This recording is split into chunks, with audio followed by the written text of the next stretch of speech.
¡Feliz sábado! ¿Cómo están todos? Bueno, pues volvemos otra vez con los videos para seguir con esto de los 1000 años que habíamos estado estudiando. Y en la vez pasada habíamos estado hablando acerca del conflicto, de cómo es que Jesús nos salva, de cómo es que funciona toda esta trinchera de la salvación y cómo es que se da todo esto y de qué trata y por qué es que Satanás hizo lo que hizo y qué es lo que vamos a juzgar en el cielo. Y para hacer un pequeño resumen de lo que vimos la vez pasada, porque vimos muchas cosas, vimos cómo es que se originó el conflicto en el cielo y de qué trató y por qué es que la raza humana fue creada y por qué es que aún después del pecado, cómo es que nos salva Dios, cómo es que Jesús se echó la culpa a él mismo acerca de las cosas que habíamos hecho nosotros y cómo es que al mismo tiempo Satanás rechaza eso al no reconocer a Jesús como su creador y por culpa de eso se condena y en fin. Y no solo es porque no lo reconoce, sino porque no ama ese acto. Es por eso, es porque no le devuelve el amor de ese acto. Entonces, después de haber visto todo eso, analizando eso, nos damos cuenta que cuando habla en el versículo 4, que dice, en el capítulo 20, versículo 4, y dice, y vi tronos y se sentaron sobre ellos los que recibieron facultad de juzgar. Y entonces nos dice quiénes son los que fueron decapitados por el testimonio de Jesús y por la palabra de Dios, los que no se pusieron la marca a la bestia, los que no recibieron su marca. Y dice que vivieron y reinaron con Cristo por 1000 años. Ese grupo que son los salvados, los redimidos de todas las edades, desde Adán, Abraham, Isaac, Jacob, los apóstoles, y nosotros si tenemos suerte y Dios nos acompaña, todos esos son los que están ahí. Y van a juzgar. ¿Pero qué van a juzgar? Lo que van a juzgar es el actuar de los ángeles malvados. Lo que van a juzgar es el juicio de Dios, qué tan justo fue. No es en sí que lo están juzgando. O sea, sí lo están juzgando, pero no es que van a terminar, uy, sí, esto no, esto estuvo mal. No, no. Lo que van a analizar es si Dios, todo lo que hizo, fue correcto. Y es porque no estuvimos ahí para ver o presenciar el juicio en vivo y a todo color. O sea, nosotros no estábamos en el cielo como uno más de ángeles o como uno de los 24 ancianos o como un querubín o un serafín. No estábamos desde arriba viendo las cosas que estaban pasando en la tierra y cómo Satanás manipulaba y cómo Satanás movía las naciones y cómo Satanás intentó matar a Jesús muchas veces hasta que al final lo logró en la cruz y cómo Satanás perseguía a los apóstoles. Y cómo, ¿me entienden? Nosotros la experiencia que tenemos es subjetiva, es de nuestra vida. Nosotros sabemos lo que nos pasó en nuestra vida. Nosotros sabemos que de niños algo nos pasó, o de adultos algo nos pasó, o tuvimos una vida difícil, o tuvimos una vida muy fácil, pero después nos dimos cuenta que el dinero no era nada, y en fin, todo ese montón de cosas, pero son absolutamente subjetivas, es nuestra vida, es un pequeño granito de arena en medio de una playa. Entonces, Dios nos da la oportunidad de investigar todo el conflicto, y es porque es sumamente importante que lo hagamos.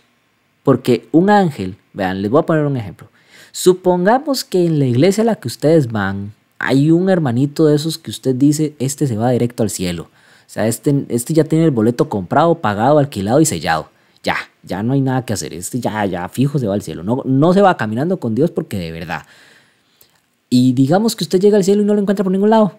Y lo busca y lo busca y lo busca y no lo encuentra por ningún lado. Y usted, qué raro que se hizo ese hermano. Y se vuelve a ver por allá y se encuentra con un tipo que usted decía, este se va directo al infierno, este era más malo que Judas. Y se lo encuentra en el cielo.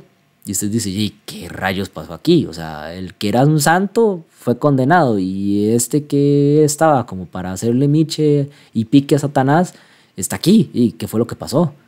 Entonces usted agarra toda la historia de la vida de esas personas, porque están los libros abiertos, cada pequeño acto, cada pequeño pecado y pensamiento que usted haya tenido, cada cosa, cada pequeño impulso, cada tentación, cada cosa quedó guardada, registrada en el cielo.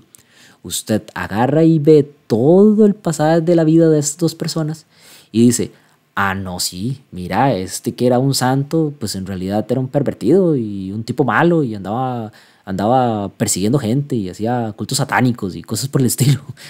Y este otro, sí, era bien malo y de verdad era bien malo, pero un día decidió cambiar y un día Dios lo convenció y cambió y yo para ese momento ya estaba muerto y que me voy a dar cuenta y él cambió y se hizo bueno y se hizo una buena persona y ahí está, en el cielo y sí, por eso llegó, es justo, o sea, fue justo, los dos tuvieron la misma oportunidad de salvación, solamente que uno la aceptó y otro no, otro la rechazó, pero en la apariencia humana de lo que él veía, Y él creía algo muy distinto, que no iba a ser así, que iba a ser al revés.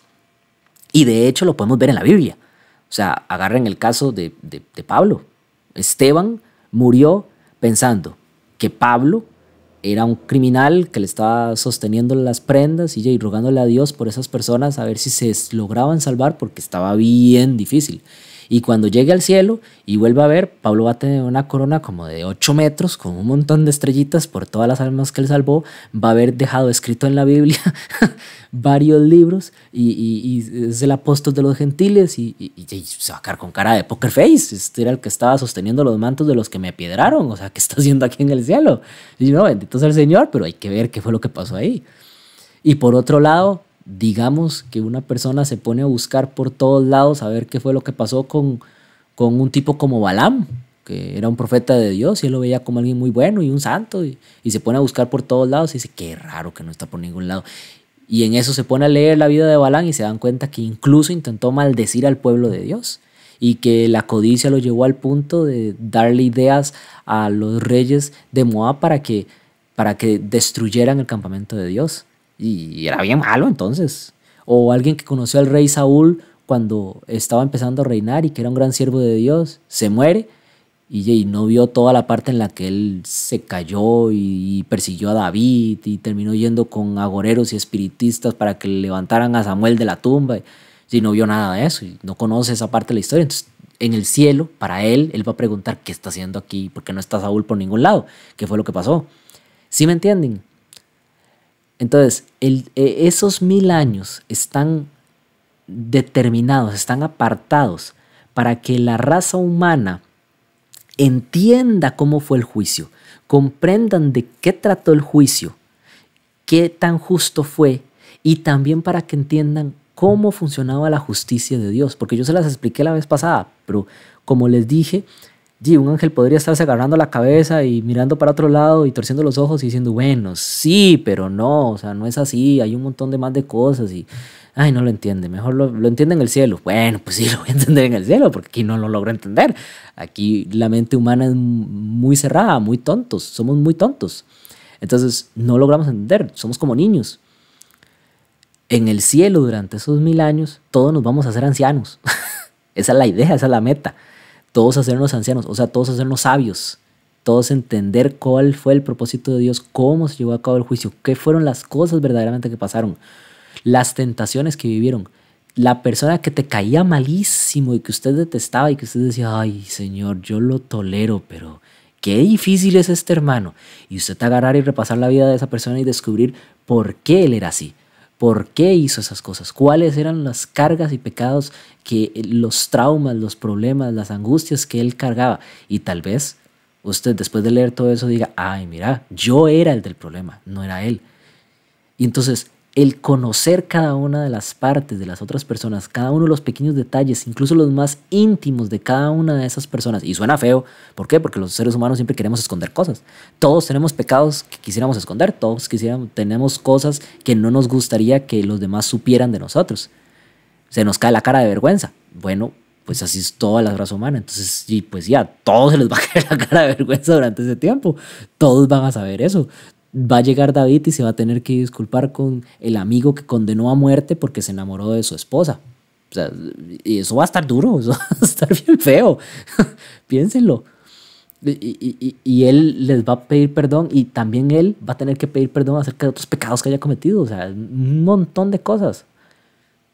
Eso es lo que pasa, por ejemplo, en el juicio de José con sus hermanos, que a todos se les caía la cara de vergüenza y entre ellos reclamaban acerca de los pecados que habían cometido y sabían las cargas que tenían porque se conocían los pecados de los unos a los otros. Pero a causa de eso también se unieron porque entendieron que eran humanos, que por eso es que hacían esas cosas y que su pecado lo lograron superar. Bueno, pues va a pasar lo mismo en el cielo. Es la forma en la que Dios nos da la oportunidad no solamente de unirnos entre nosotros para entendernos los unos a los otros, sino además para entender que el juicio que llevó a cabo Dios, las oportunidades que le dio no solamente a los seres humanos, sino también a Satanás e incluso a los demonios. Todo eso está ahí escrito, está visible con pruebas, hechos contundentes que pueden ser revisados y que van a ser revisados por nosotros y así vamos a determinar que sí, que el juicio de Dios es justo. El que está en el cielo es porque se merecía estar en el cielo, y el que no está en el cielo es porque rechazó directa y después de muchísimas oportunidades que tuvo, la oportunidad para llegar al cielo. Y no lo piensen mal, inclusive hay seres que la tienen aún más dura que nosotros siendo humanos. Piénsenlo. Piensen en el niño que hoy fue abortado, porque hoy algún niño tuvo que haber sido abortado. Entonces piensen en ese niño, piensen en el chiquito que hoy murió, en el bebé que hoy falleció porque no aguantó el primer día de haber nacido. Piensen en algo como eso. Piensen en el niño que fue ofrecido en las llamas en el tiempo de los cananeos a un dios. Entonces, todos esos niños que no conocieron nada de este mundo llegan al cielo como niños y ocupan crecer, entender, saber qué es lo que pasó, saber todo eso. Son una hoja en blanco que no entienden nada y todo se les tiene que explicar y presentarles qué fue lo que sucedió. Todo eso va a pasar durante esos 1000 años. De eso es de lo que trata. Y entonces avanzamos a lo que pasa después de esos 1000 años, que es la parte que habla en el versículo 3 cuando dice: después de esto debe ser desatado un poco de tiempo Satanás. Y dice lo siguiente, leamos el versículo 5, ya habíamos leído acerca de los que juzgan y que son los hijos de Dios y que vivieron y reinaron con Cristo por 1000 años. Ahora vamos al versículo 5 del capítulo 20 y dice: pero los otros muertos no volvieron a vivir hasta que se cumplieron 1000 años. Esta es la primera resurrección. Espérense un momento. Pongan cuidado a lo que está diciendo. Dice en el versículo 4: y vi tronos y se sentaron sobre ellos los que recibieron facultad de juzgar, y vi las almas de los decapitados. Y pues están decapitados, entonces estaban muertos, tuvieron que haber resucitado. Por causa del testimonio de Jesús y por la palabra de Dios. Los que no habían adorado a la bestia ni a su imagen y que no recibieron la marca en sus frentes y en sus manos. O sea, los que vieron a Jesús vivos y Jesús se los llevó. Y reinaron con Cristo 1000 años. Pero los otros muertos, ¿cuáles otros muertos? O sea, los otros muertos que son, y pues si ahí están todos los que murieron con Dios y todos los que estaban vivos y con Dios cuando vino Dios y se los llevó, y pues ahí están todos los buenos. O se murieron o vieron a Jesús venir, pero alguna de las dos. Entonces los otros muertos, ¿cuáles son? Y pues los malos. Y entonces dice: pero los otros muertos no volvieron a vivir, o sea, no fueron resucitados. Ellos no resucitaron cuando Jesús llegó. Ellos van a ser resucitados en otro momento. ¿Y cuándo va a ser el momento? Hasta que se cumplieron 1000 años. Entonces, es un montón de muertos. ¿Y cuáles son? Pues, póngale nombres. Podemos decir Caín, podemos decir Lamec, podemos decir Balaam, podemos decir todos los reyes cananeos que fueron asesinados por los hebreos cuando llegaron, el faraón cuando lo aplastó junto con sus sacerdotes, la columna de agua que Dios sostenía para dividir el mar, Judas, todo el Sanedrín, todos esos. Aunque con el Sanedrín, luego vamos a hablar acerca de eso. Hay algunas personas que resucitan por ciertas causas y Dios les va a permitir ver la venida de Él, pero por ciertas causas. Pero después vamos a hablar de eso. Pero en general, todos los muertos malos dice que van a ser resucitados cuando se cumplan los 1000 años. O sea, después de los 1000 años. Significa que hubo una resurrección antes de esos. ¿De qué? De los buenos. Cuando Jesús viene, resucita a los buenos, que eso viene en el Nuevo Testamento, descrito por Pablo, acerca de que sonará la trompeta y los muertos en Cristo resucitarán primero. Bueno, pues ese primero es lo que dice aquí. Esta es la primera resurrección, en el versículo 5. Esa es la primera resurrección, la de los buenos. Y entonces incluso dice en el versículo 6, bienaventurado y santo el que tiene parte en la primera resurrección. La segunda muerte, eso es importante, la segunda muerte, o sea, mueren por segunda vez. La segunda muerte no tiene potestad sobre estos. ¿Por qué? Porque son buenos, Dios se los llevó, están en el cielo y ya son inmortales. Sino que serán sacerdotes de Dios y de Cristo y reinarán con Él 1000 años. O sea, son los que vienen descritos arriba. Los que o murieron por la palabra de Dios o estaban vivos cuando Dios llegó. Si murieron por la palabra de Dios, pues Dios los resucita y se los lleva. ¿Se los lleva a dónde? Pues al cielo. ¿Y aquí en la tierra qué queda? Pues Satanás sin nadie durante 1000 años. Mientras nosotros estamos analizando todo el juicio allá arriba. Y cuando terminan esos 1000 años, entonces tiene que ocurrir un evento adicional. ¿Cuál es ese evento adicional? La resurrección de los malvados. Y ustedes se preguntarán, ¿por qué Dios tiene que resucitar a los malvados? Bueno, yo ya les dije que Dios es dos cosas muy importantes. Una es amor, la otra es justicia. Dios no va a condenar a nadie sin primero haberlo juzgado. Y sí, los mató, pero es que los puede volver a resucitar. Entonces, como tal, no cuenta. Recuerden que al polvo eres, al polvo volverás, significa que deja de existir, deja de ser para siempre, no vuelve a ser más. Entonces, mientras lo pueda volver a resucitar, pues realmente no, está como en un stand-by, está como cuando usted apaga la computadora, la puede volver a prender en cualquier momento. Algo así. Entonces, esta segunda resurrección es para los pecadores, para los malvados. Y ahí es donde entra lo que dice en el versículo acerca de que Satanás tiene que ser desatado por un poco de tiempo más. Dice en el versículo 7, para ir avanzando y para que entiendan. Entonces, de momento hay dos resurrecciones. Una, la primera, que es de los buenos. Y sonará la trompeta y los muertos en Cristo resucitarán primero. Esa es, los muertos en Cristo resucitan primero, los que Jesús se lleva al cielo con él para que durante esos 1000 años investiguen y juzguen todo lo que pasó aquí en el planeta Tierra, junto con los que estaban vivos cuando Jesús vino. O sea, los buenos se van al cielo, esos. Y hay otra resurrección, la segunda, que es para los malvados. Y entonces aquí es donde viene el versículo 7 y nos explica cómo es que Satanás es liberado, desatado durante un poco de tiempo más. Dice: cuando los 1000 años se cumplan, en el versículo 7, Satanás será suelto de su prisión y saldrá a engañar a las naciones que están en los 4 ángulos de la tierra. Espérese un segundo. En la tierra no habían personas. En la tierra ya no había nadie. Entonces, ¿cuáles son esas naciones? O sea, porque si hay naciones, son hijos de Dios, son los únicos que están vivos. Y a eso no va a ir a engañarlos. O sea, ya tuvimos 1000 años para entender todo ese montón de cosas. Y si no pecamos aquí en la tierra siendo simplemente humanos y nos salvamos gracias a la misericordia de Dios, mucho menos siendo inmortales y estando junto con los ángeles en gloria.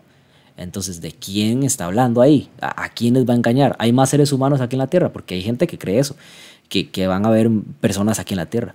De hecho, esto de los 1000 años, hermanos, yo quiero que ustedes lo entiendan, es súper complicado para algunas personas y hay algunas ideologías y algunas creencias que lo agarran y lo desarman y lo vuelven algo rarísimo. Por ponerles un ejemplo, la Iglesia Católica cree que estamos durante los 1000 años. O sea, ya estamos aquí en los 1000 años.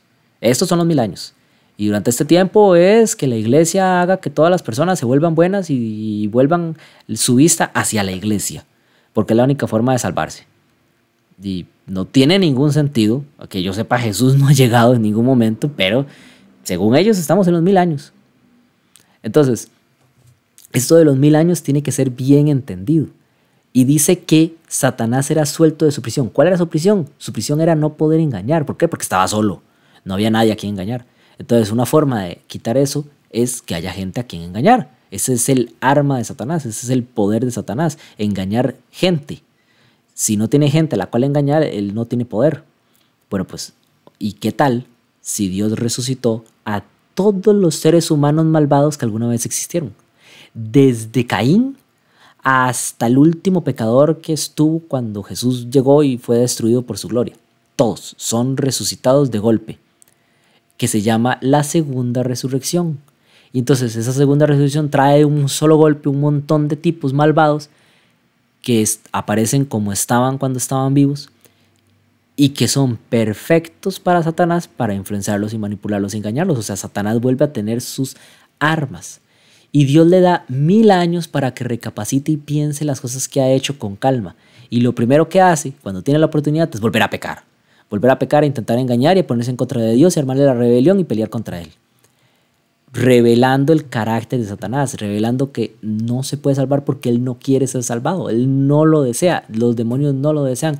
Lo único que desean es la maldad, lo único que desean es el poder. Entonces, a causa de esto, queda aún más en evidencia su pecado. Y no solo el pecado de ellos, sino también de las personas caídas. ¿Por qué? Bueno, vean esto.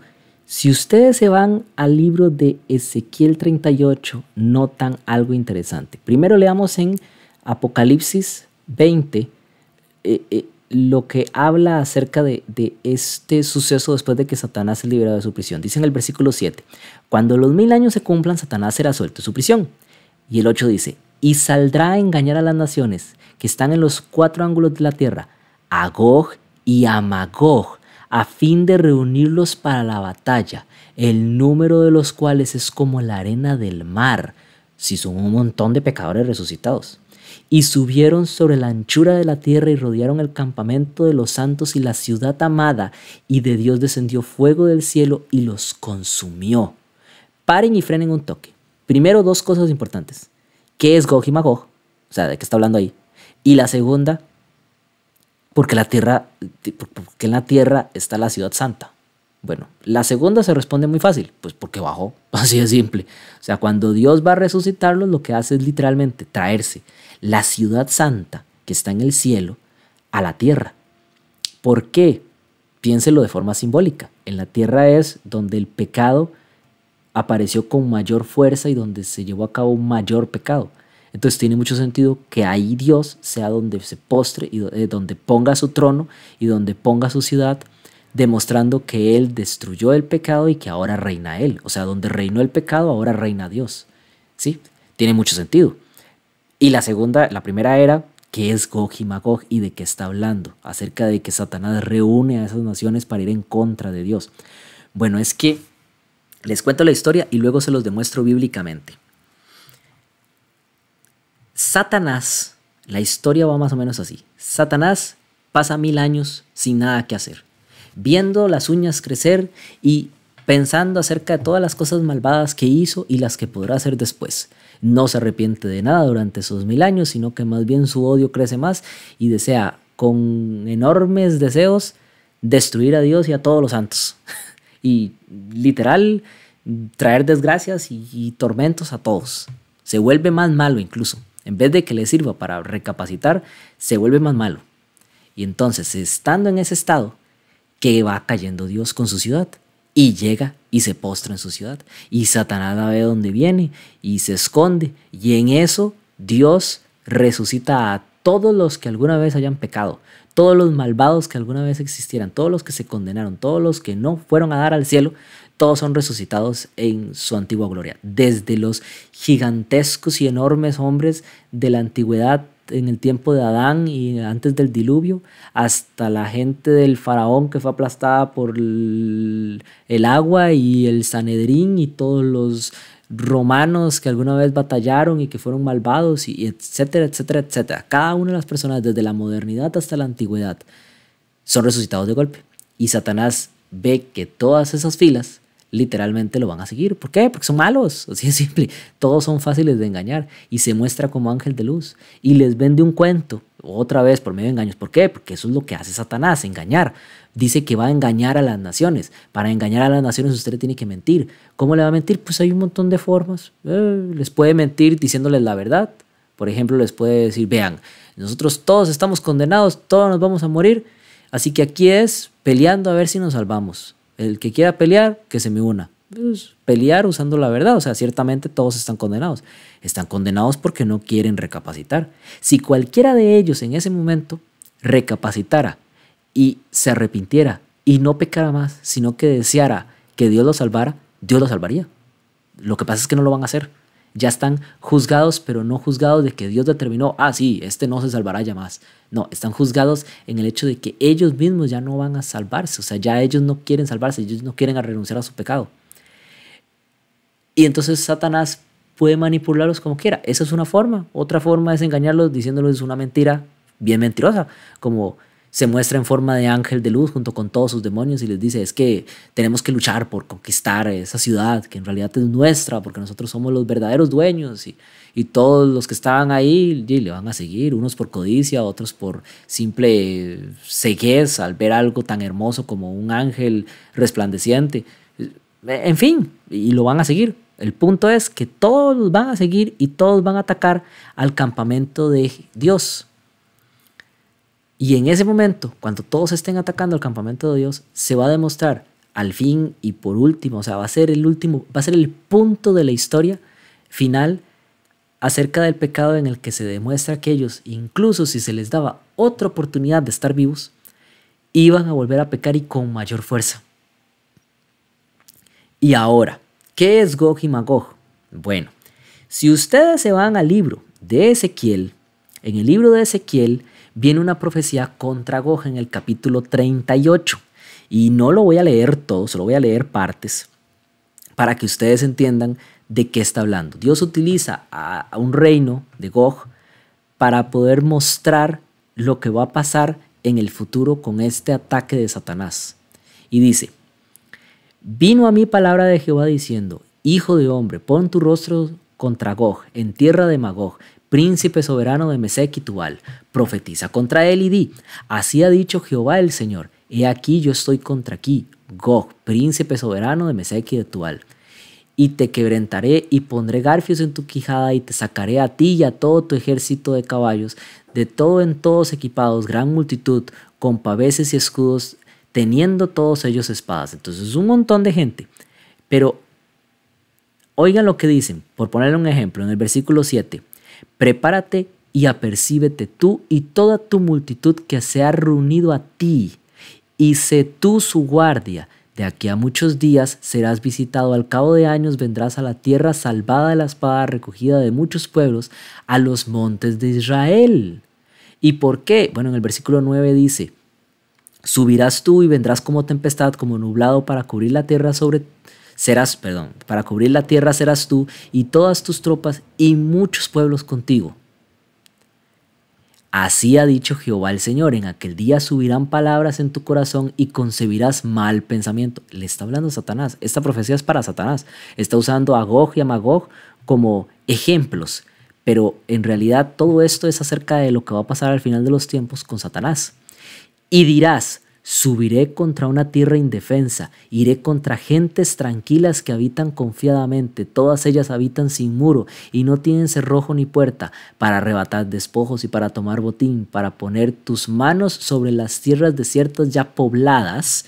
Tierras desiertas porque era el abismo, estaba en desorden y llegó a la ciudad santa. ¿Con qué? Con personas muy buenas que sí, no usan cerrojos y no viven confiadamente. ¿Por qué? Porque viven al amparo y a la sombra de Dios. Y sobre el pueblo recogido entre las naciones, que se hace de ganado y posesiones para morar en la parte central de la tierra.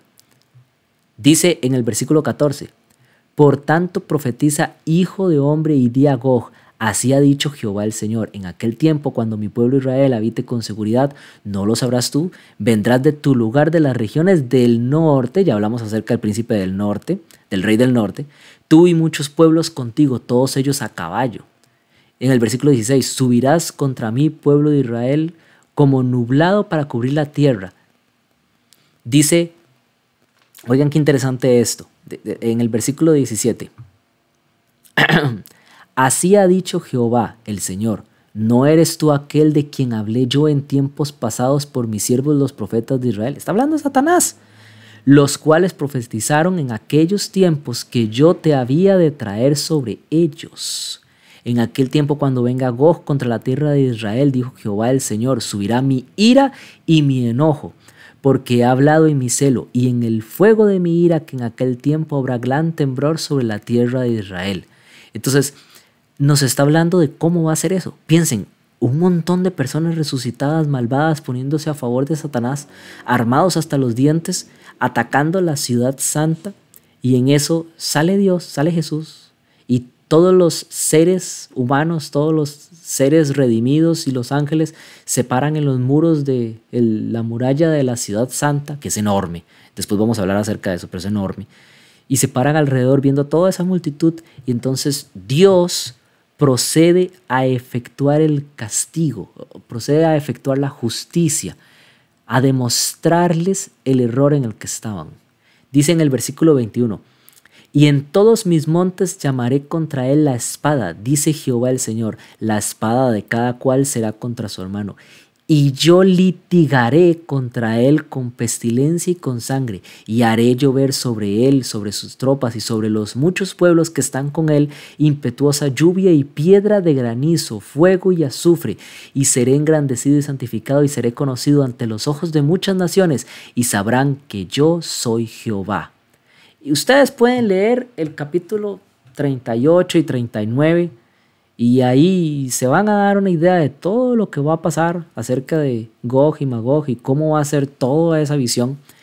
Pero lo importante aquí es, hermanos, porque ya se nos fue el tiempo, lo importante aquí es que al final de los tiempos, cuando Jesús baje con la ciudad santa aquí a la tierra y se pose, va a resucitar a todos los seres malvados que alguna vez existieron y ellos van a venir a atacar a la ciudad santa guiados o engañados por Satanás en su pecado. Van a pecar, va a ser igual, va a ser por pecado, pero engañados por Satanás otra vez, una vez más. No se van a dejar convencer, no van a oír notas de razón. Pero aquí es donde viene lo interesante. Dice que litigará, o sea, que los juzgará. Para juzgar a alguien, usted le tiene que poner las pruebas. ¿Qué va a hacer Dios? Literal les va a dar las pruebas de todo lo que hizo por ellos. O sea, lo que nosotros subimos por 1000 años, ellos lo van a tener, no sé por cuánto tiempo, no sé si va a durar mucho, si va a durar poco, no se los puedo garantizar, pero Dios se los va a mostrar. Dios les va a mostrar todo lo que Jesús vivió, todo lo que Jesús padeció, todo lo que pasó, todo lo que Satanás hizo, pero como realmente se ve, no en sombras, porque la gente que estaba viendo eso vio en la cruz a Jesús morir, pero no vio al montón de demonios de Satanás manipulando todo. Entonces les va a mostrar todo. Y la Biblia dice que toda rodilla se inclinará y toda boca confesará que Dios es Dios. Entonces significa que ellos lo tienen que hacer. Así que va a ser tal golpe de realidad y de verdad que ellos van a hacer lo mismo, aunque sigan en su pecado, aunque sigan en su maldad. Y eso incluye también a Satanás. Todos ellos van a reconocer. Lo que pasa es que aún así van a atacar la ciudad santa. Aún así van a intentar seguir en su pecado.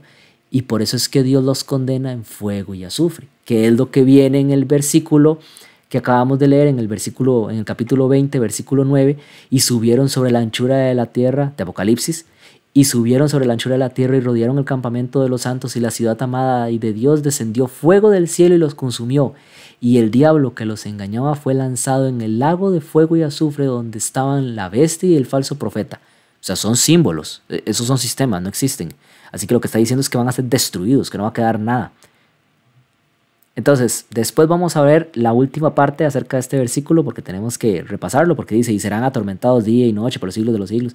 Hay que repasar eso, hay que explicar esa parte a qué se refiere. Pero, de momento, hermanos, quédense con esa idea. Así es como va a ser en el futuro, así es como va a suceder con las personas. Hay una primera resurrección, una segunda resurrección. Y bueno, ya no les robo más tiempo. Diosito me los bendiga y espero que pasen una muy bonita semana y que Diosito me los acompañe y que me los tenga siempre bien y besitos y abrazos y adiós. Se cuidan mucho.